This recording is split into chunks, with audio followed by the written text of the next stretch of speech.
A principios del siglo XVII se mantenía vigente la teoría del horror vacui. La naturaleza aborrece el vacío, sostenida por los aristotélicos. Esta teoría motivó la incomprensión ante el problema de la aspiración del agua mediante un pistón que generase un vacío en un sifón. Los experimentos demostraban que la columna de agua no se mantenía más allá del equivalente a 10 metros actuales. ¿Por qué? Galileo creyó que el vacío no tenía fuerza suficiente, respondiendo a su compatriota Gasparo Berti, que experimentando con sifones realizó el primer experimento con el vacío. Gasparo construiría un barómetro de agua, pero su inestabilidad hizo que desistiese. Aparte que él no pretendía medir la presión atmosférica. Un barómetro es un instrumento utilizado para medir la presión atmosférica. Pero en la ciencia de 1640, cuando Gasparo Berti realizó su experimento, la presión atmosférica no se concebía. Aunque Galileo había probado el peso del aire, no lo relacionó con la falta de fuerza del vacío. Su aventajado alumno Evangelista Torricelli sí pensó en la deficiente teoría del vacío.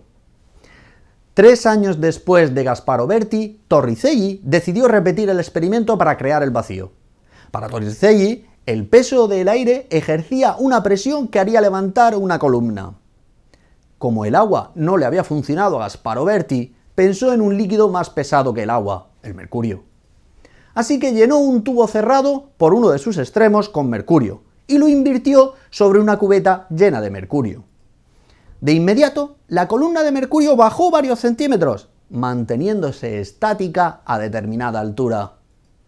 Acababa de probar que existía el vacío, la nada entre el mercurio y el extremo cerrado del tubo. Pero si el vacío existía, ¿por qué no caía el resto de mercurio del tubo? Indudablemente, la presión del aire exterior hacía equilibrar la fuerza de caída del mercurio. Acababa de probar la existencia de la presión atmosférica. Contento de su hallazgo, observó otro descubrimiento.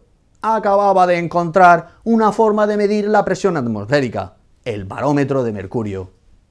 En los 4 años siguientes, el éxito científico de Torricelli en la física y en las matemáticas lo pusieron al mismo nivel de los grandes sabios del momento.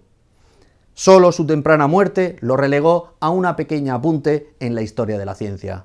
Pero esa es otra historia.